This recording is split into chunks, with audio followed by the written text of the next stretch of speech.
setelah kurang lebih 25 langkah itu langsung spontan dia berhenti tuh di tengah-tengah jalur pendakian. Si macan itu. Iya, si macan kumbang itu. Ternyata yang bikin dia tertarik sampai ke jalur itu ada suatu binatang yang dia kejar sama yang dia perhatikan. Nggak taunya di situ ada. Kalau di saya sendiri lebih sering konsumsi cacing sondari.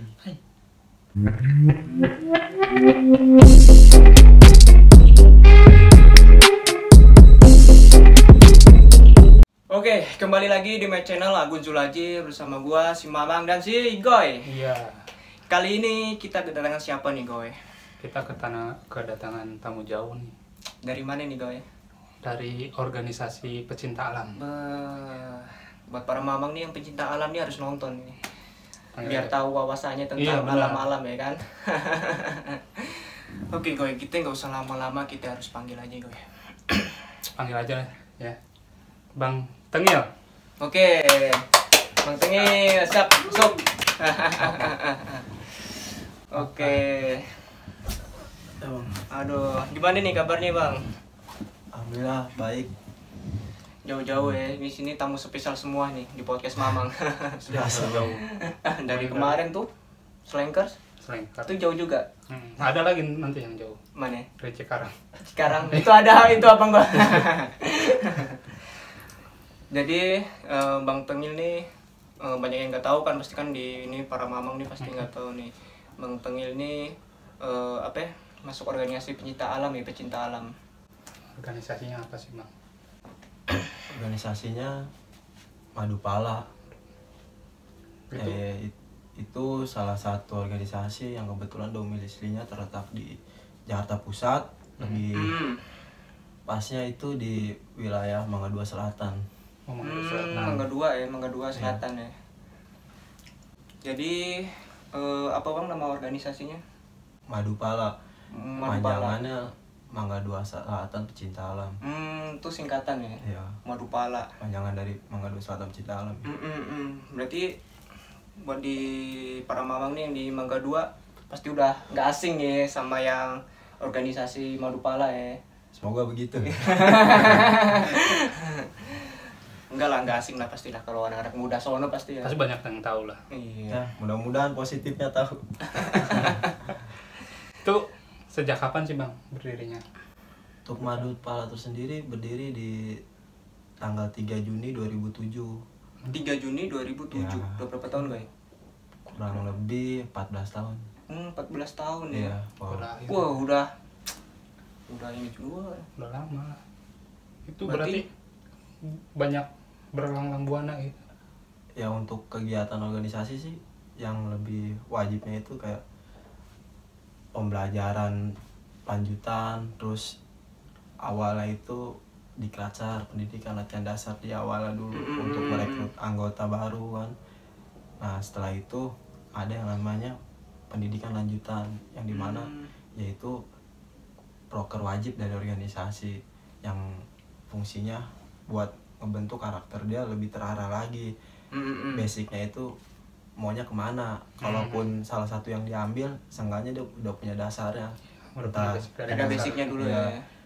Soalnya sifatnya Madupala tersendiri juga bukan sekedar hanya kenal naik gunung atau rock climbing atau susur goa, lebih global sih ya, organisasi tentang sosial dan kemanusiaan yang dimana bergeraknya dasarnya itu didiknya di alam terbuka.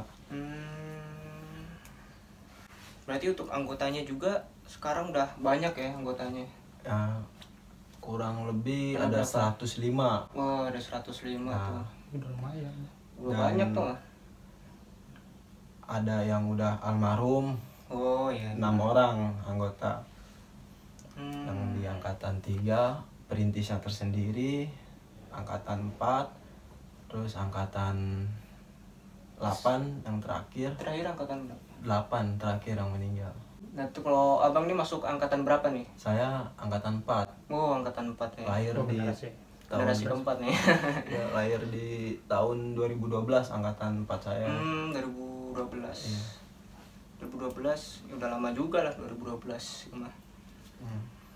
Berarti untuk syarat-syaratnya apa aja sih, misalnya syarat-syarat tuh, misalkan ada nih para mamang nih juga nih yang baru nih yang nggak tahu tentang apa ya, tentang alam ya kan, pengen masuk ke Madupala organisasi gue ini belum letot organisasi abang gitu, pengen misalnya ada yang baru nih pengen ikut gitu masuk. Kalau untuk syarat sih pasti surat kesehatan surat salah kesehatan satunya. ya. Terus setelah itu kesiapan dari mentalitas sama dari pengetahuan dia apa aja yang harus disiapkan, minimal mengenal standarisasi peralatan yang harus dibawa serta sadar akan fisik kita harus lebih giat, lebih aktivitas lagi ketika kita mau jadi bagian pecinta alam gitu kan. Kalau untuk syarat khususnya sih ya lebih hati-hati sama minta restu orang tua sih udah. Nah itu doang. yang orang pertama ya. Iya. Soalnya kalau di alam ya, misalnya pecinta alam maksudnya naik gunung gitu ya, kita yang utama tuh fisik ya. Kalau kita fisiknya nggak kuat tuh ya. Kan gue juga pernah dengar tuh bang, kalau misalnya mau naik gunung waktu itu pengen ikut ke Gunung Gede nih, itu disuruh lari dulu seminggu sebelum naik nih, lu katanya harus lari pagi dulu, bener nggak sih itu? Ya benar, fungsinya untuk persiapan kita dari segi fisik, kesehatan jasmania biar kita tidak kaget ketika pas hariannya datang itu. Jadi seenggaknya fisik kita udah terbiasa sama hal-hal yang olahraga lebih olahraga lah gitu. Ya. Fisik tubuh kita jadinya nggak kaget ya waktu kita. Benar, persiapan. Benar-benar sih. Untuk peralatan? Nah, kalau untuk peralatannya mahal nggak sih kalau naik gunung? Variasi sih untuk peralatan, tergantung passion kita mau ngambilnya tuh kebutuhannya brand apa ya. Berarti gimana brandnya? Gimana brandnya? Karena ya memang alat itu salah satu hal yang wajib ya, yang sakral, yang harus dimiliki sama seorang pendaki gunung atau pecinta alam atau sebagainya. Karena disitulah bagian nyawa kita berlaku. Kalau kita naik gunung tanpa persiapan membawa alat, sama aja kita menantang maut. Soalnya kita bukan bicara tentang senior atau junior, ini bicara tentang keprihatinan tentang bahaya yang akan terjadi. Iya, benar. Jadi dipersiapkannya benar-benar spesifik mungkin, sadar gitu kan. Kita akan bermain di alam terbuka yang dimana bahaya ada dua hal kan yang bisa hadir dari objek yaitu alam, dan subjeknya itu bahaya dari kita sendiri yang dimana keteledoran buah hasil dari individunya itu. Sering terjadi kayak gitu bang ya, teledoran gitu. Ya sering ya, karena ya mungkin kurangnya pengetahuan, karena terbentuknya kegiatan di alam itu kan ada yang dasarnya karena faktor keinginan pribadi, terus atas karena dasarnya keinginan dari suatu perkumpulan yang dimana ayo kita coba yuk camping kayak orang-orang, terus ada juga berangkatnya karena ikut-ikutan yang dimana itu yang ikut-ikutan gua hanya ingin sekedar foto, dan soal manajemen perjalanan sama manajemen persiapan itu bukan di ranah gua mau ikut aja gitu. Itu yang bahaya, yang banyak yang seperti itu, yang ikut-ikutan itu ya. Iya, yang utama tuh emang harusnya emang benar-benar kita hobi daki itu. Karena yang pemula juga misalnya nggak ada yang tahu jalur loh, itu bahaya juga kan ya. Nah iya itu. Nah kalau untuk jalur sih, kalau di setiap pendakian udah dibuat ya sama petugas ranger sana atau petugas guide atau yang bekerja di bagian simaksi itu kan pengurusnya.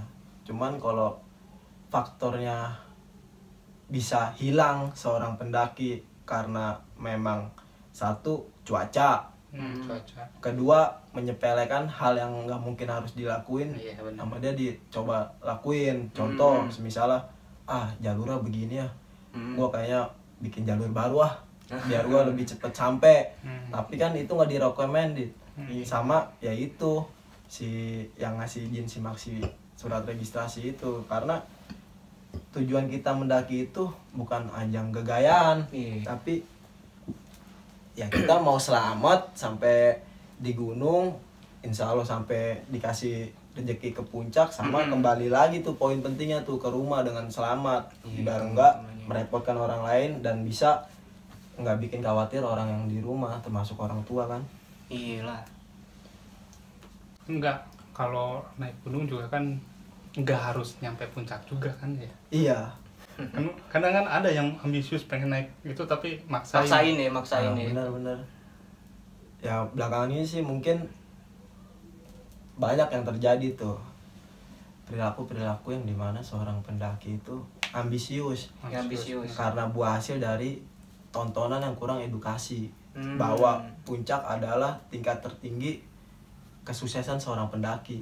Padahal kan dasarnya itu di mana suatu tempat yang lu kunjungin, lu dapat ketenangan di situ, itulah suatu perjalanan yang baik, perjalanan yang benar-benar lu butuhin, bukan puncaknya, tapi lu udah nyatu gak tuh tubuh lu sama tempat yang lu kunjungin, bahwa lu tuh tetap menjadi yaitu manusia yang belum ada apa-apanya gitu kalau dibandingin sama alam.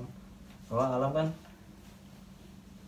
penuh misteri, yang dimana cara menegur setiap makhluk itu tanpa pilih kasih.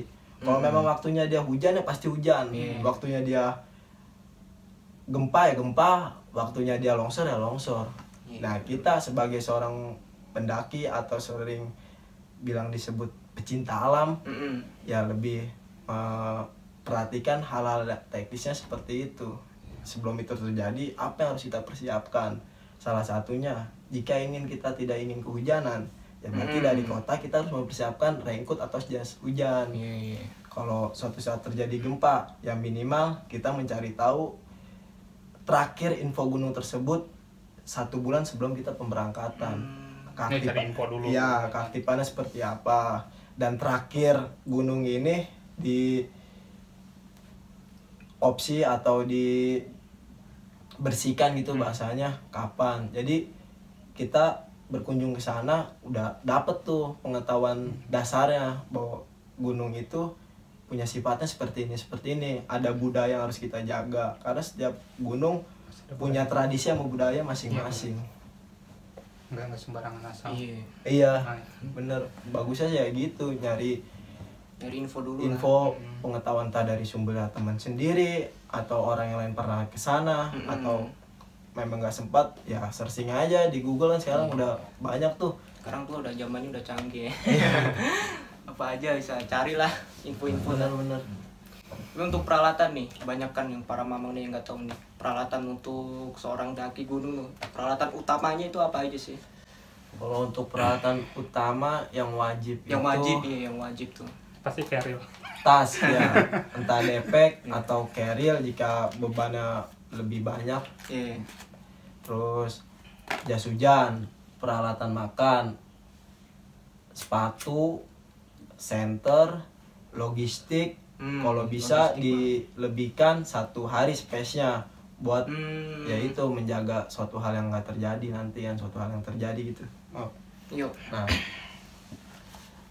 yang lebih diperhatikan sih sebenarnya pakaian ya kan, terus logistik, alas kaki, terus alat buat memasak, nah sama baterai cadangan untuk senter tersebut buat penerangan di jalan ketika ketemu teknisnya jalan pada malam hari kan. Ya kan banyak tuh yang uji nyali jalan malam. Kalau uji nyali nih jadinya. Di gunung dia uji nyali. Nah ini nih, aku mau nanya nih. Kalau kebelet poker gitu, cuma sih. Nah, kan pasti nggak sembarangan ya kan? Iya kan, kalau di jalur udah pasti diomelin lah. Nggak boleh di jalur kan. Kalau untuk buang air sih yang biasa saya lakukan ya, karena saya memperhatikan entah orang lain atau sendiri, orang dulu punya cerita di dulunya sebelum saya, usahakan ketika buang air itu, baik itu buang air kecil ataupun buang air besar, jauh dari jalur pendaki. Ya taruhlah radiusnya kurang lebih 15 meter lah. Yang dimana supaya nggak mengganggu entah itu jalan dia, entah itu bau dari kotoran kita juga.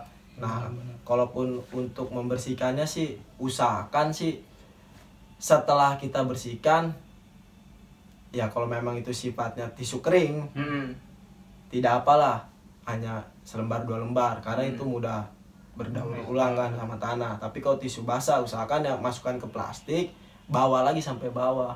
Atau kalau misal geli kita cuci dulu dengan menggunakan air.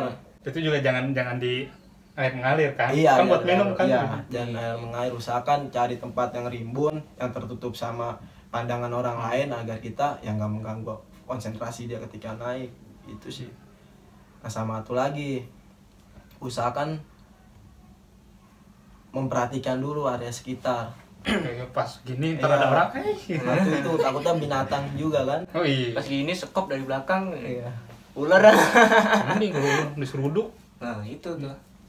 Ya, kalau ular sih memang kalau saya pelajari untuk di ketinggian 1.500 itu udah sangat jarang ditemuin. Ya menurut Kan babi hutan. iya, menurut saya Itu ular berarti sekitaran berapa tuh? kalau Sering masih banyaknya tuh. ya Bawah masih ya? di itulah tempat-tempat lembab yang dimana berpotensi dekat sama ya aliran sungai Iya sungai itu pasti. atau di ranting-ranting pohon. Ketika habis setelah hujan tuh kadang ya binatang lebih aktif. Kena dem. Iya. Iya. Tapi ada emang kejadian gitu ya berarti. Kalau untuk pengalaman saya selama saya mendaki gunung itu ketemu macan kumbang. Wow, serem nih.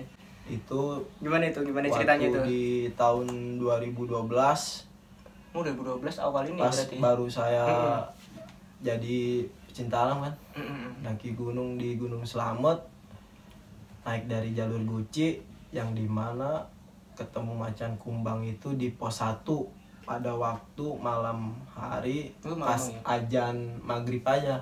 Pas aja maghrib. Iya, di situ sudah gelap, posisinya di hutan kan. Mm-mm. Nah, ketika kita sama rombongan berjalan tuh, kan di situ naik kurang lebih 8 orang.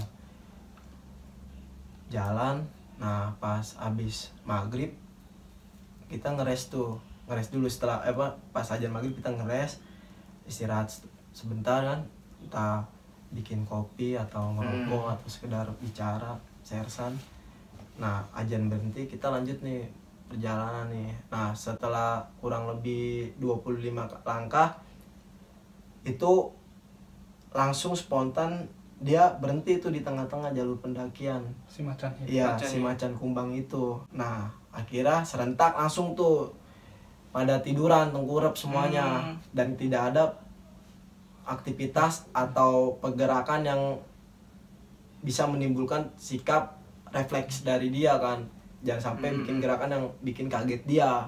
Karena ya sejatinya manusia sama binatang pun punya sifat yang sama refleksnya. Ketika kita dikagetkan dalam keadaan terancam, dia bisa menyerang. Kalaupun memang kita lagi beruntung, dia akan cabut. Tapi kalau di konteksnya di hutan kan binatang buas, yang lebih sering itu kan dia malah mendekat. Agresif. Iya, padahal kan menurut kayak teori atau cerita yang saya dengar atau yang saya baca, teorinya kan hewan buas itu nyium bau manusia itu dari radius 1 kilometer udah kecium ya. Dia udah kecium dan itu dia nggak bakalan mendekat. Itu menurut teori, cuman teknis yang saya alami kan di situ berbeda. Iya, berbeda. Mungkin karena memang kita sama-sama beruntung, saling silaturahmi ya, bukan apes bahasanya ya. Silaturahmi itu. Di situ tidak ada korban kan. Lagi juga data yang valid itu belum pernah binatang atau pendaki mati dimakan binatang. Belum pernah ada ya. ininya, ada beritanya gitu. Berarti Kasusnya setelah pun tuh belum ada. kemarin tuh waktu ada macan kumbang tuh pada tidur kan, Iya. gak ada gerakan tuh langsung dia lewat aja gitu. Iya, Langsung lewat aja ya. kurang lebih dia 10 detik tetap di jalur. Nah, setelah itu udah cabut ya. Setelah cabut kurang lebih sekiranya kagak ada yang terdengar dari pohon gesekan tubuh binatang itu sama pohon, ya kita baru berdiri pelan-pelan, jongkok, amatin yang sekitarnya kan, baru berdiri. Nah ternyata yang bikin dia tertarik sampai ke jalur itu ada suatu binatang yang dia kejar sama yang dia perhatikan. Nggak taunya di situ ada landak, kalau saya waktu ingat itu tuh landak berikut sama bentuknya sih kayak kuskus ya, kayak kuskus cuman kecil tuh, saya juga lupa nama binatang apa. Kan itu bulunya landak yang duri-duri itu sama kuskus tuh satu lagi, cuman kecil dia, masih kayak anakan gitu. Nah setelah itu lewat, baru di jalur kita semua ngerasa oh ini faktor dia bisa sampai masuk ke jalur pendakian karena binatang ini yang dia kejar atau dia perhatikan. Akhirnya setelah itu ya udah kita antepin aja, lanjut jalan ke atas. ngeri bang. Ngeri lah. Ya memang lo. Iya, dalam pendakian itu memang yang dikhawatirin sih binatang sih. Binatang. Iya, menurut saya pribadi. Kalau untuk hal mistis kembali lagi sama cara kita bertamu, cara kita ingin berkunjung ke suatu tempat, niatnya seperti apa. Kalau niatnya kita memang baik, ya insya Allah diterima dengan baik dari suatu makhluk yang gak terlihat, baik pun yang terlihat. Soalnya ya setiap tempat pasti ada palang pintunya tuh, walaupun kita sadar nggak sadar. Soalnya kebetulan saya di organisasi diajarkan tuh yang dimana sebelum lu semakin dalam mengenal dunia pecinta alam atau berkegiatan di alam bebas, lu harus bisa mempelajari tuh sama mengembangkan arti dari kata survival itu. S itu sadari keberadaanmu. U itu untung malang di tanganmu. R rasa takut harus dihilangkan atau dihadapi lah kalau memang nggak bisa dihilangkan. Nah terus kembali ke V, vakum kosong harus diisi. Ketika kita dalam keadaan pikiran kosong harus diisi, minimal mikirin hal lucu kayak atau hal apa. Pokoknya jangan sampai pikiran kita kosong ya. Vakum kosong harus diisi. I, ingatlah dirimu selalu. Berarti ya diri kita udah bukan dalam keadaan main-main nih di kota, karena dalam keadaan survival urgent gitu kan. Nah habis itu kan V lagi tuh. Nah viva hidup harus dihargai.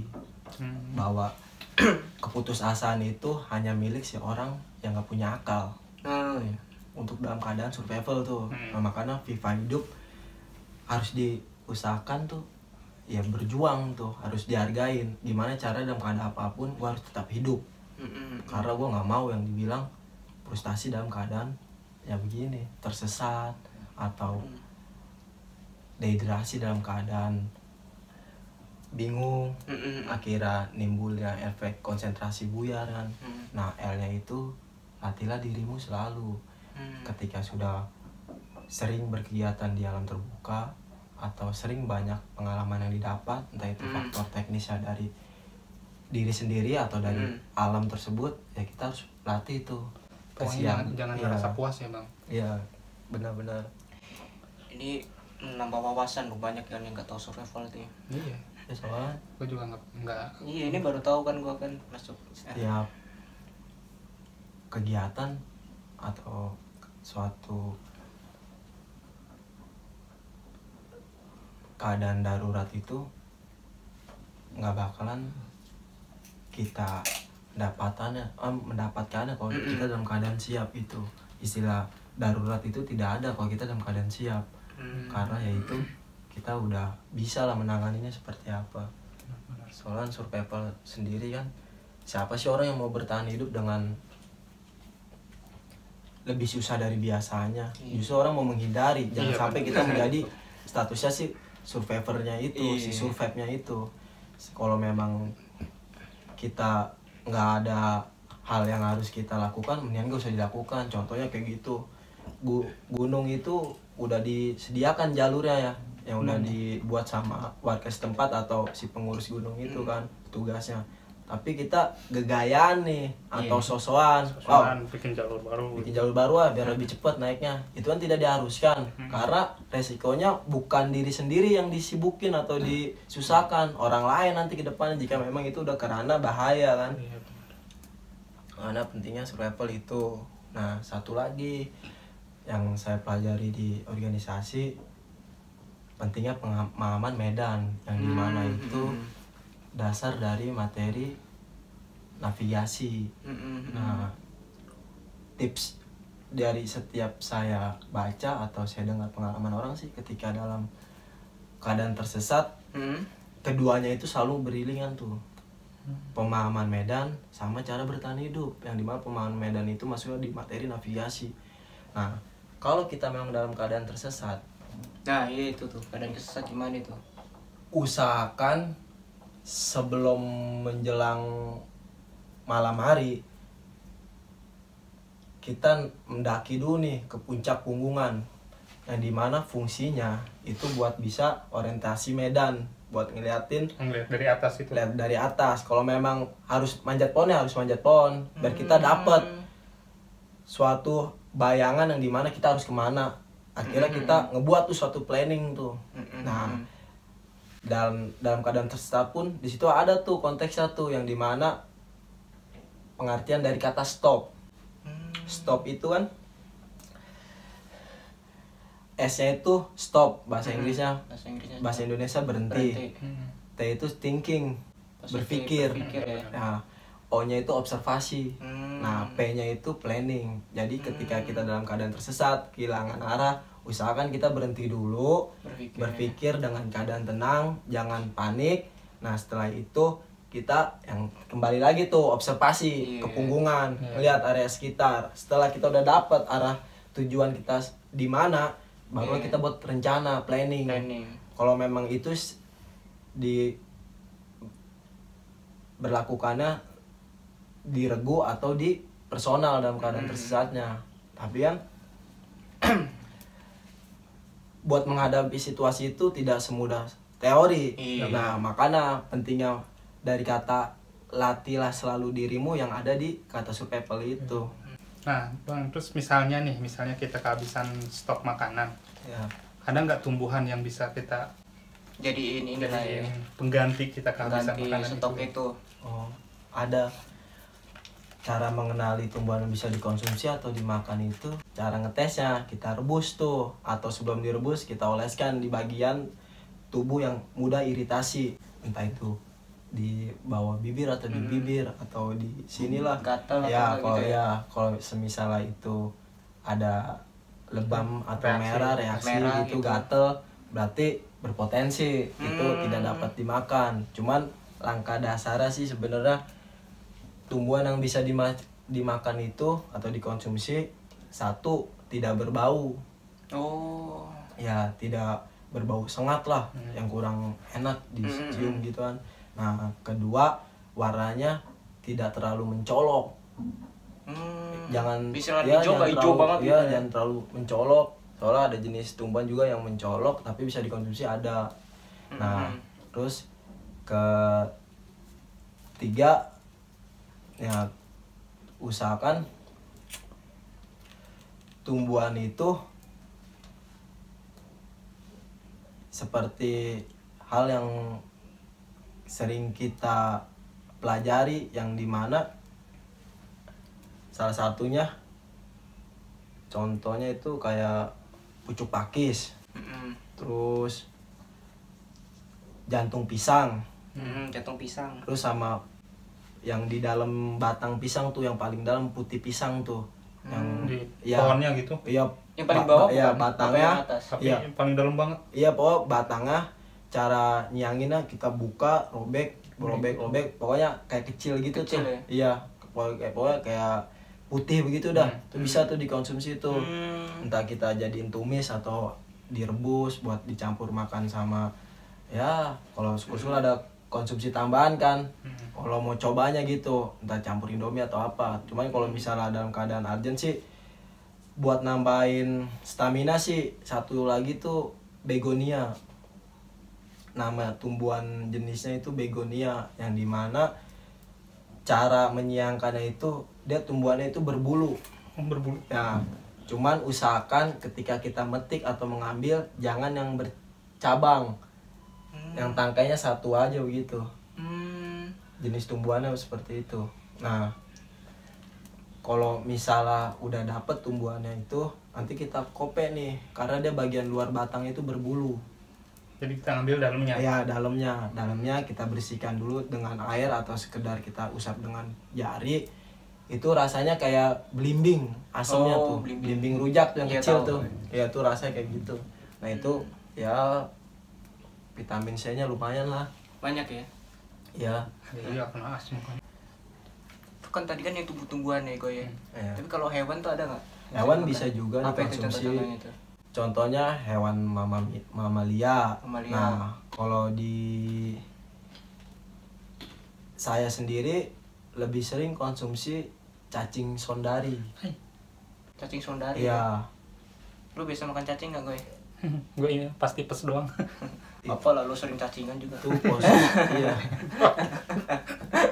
Posisi letaknya itu ada di jatuhnya sih pohon benalu ya.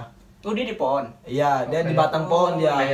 Pohonnya itu tumbuh di batang pohon. Jatuhnya dia hidupnya tuh di tanah yang pohon hidup di batang pohon itu di itunya dalamnya tuh. Di tanah-tanahnya di dalamnya. Kayak ulat ya, yang ulat kan. Dia gede cacing sundari. Saya dapat panjang ya? Iya, segini nih. Wih. Nah, loh, tebelnya itu satu segini? Iya, panjangnya segini. Kirain yang di pohon-pohon yang ulat-ulat gitu berarti itu mah. Apa sih namanya? Oh, ada jenis ulat juga bisa dimakan, ulat sagu namanya. Iya. Ulat sagu gitu. Cuman kan itu di hutan-hutan tertentu. Cuman kalau di hutan-hutan yang sering saya temui sih lebih sering cacing sundari tuh. Dia panjangnya bisa segini. Terus ukurannya bisa 2 kali jempol nih, gede. Cuman kalau digoreng ya pernah tahu deh. Pernah. Terus gua habis selesai ini gua langsung searching lah. Namanya cacing sondari. Itu abang dipotong-potong dulu, digoreng. Jadi potong-potong mas panjang iya. Kayak supermi dong. Gue mau bayangin gitu. Caranya nyianginnya kalau kita dapat konsumsi cacing sondari, pertama ya di black dulu tuh. Dalamannya gitu. Dibuang dalamannya, kita bersihkan dengan air. Nah, kalau misalnya udah bersih, ya silakan mau digoreng atau direbus. Jadi bisa direbus, bisa digoreng ya? Ya, bisa. Yang penting udah steril gitu kan. Cuman ya rasanya kayak bener kayak daging belut. Cuman ya kayak ucus ayam sih, lebih tepatnya kayak ucus ayam. Gitu kalau konsumsi. Serangga juga sama gitu. Pernah bang? Belum.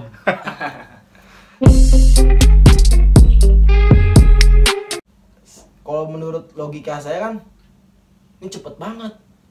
Hitungan detik ini orang udah nggak ada di lokasi. Padahal jarak kita ya 1,5 meter lah kurang lebih.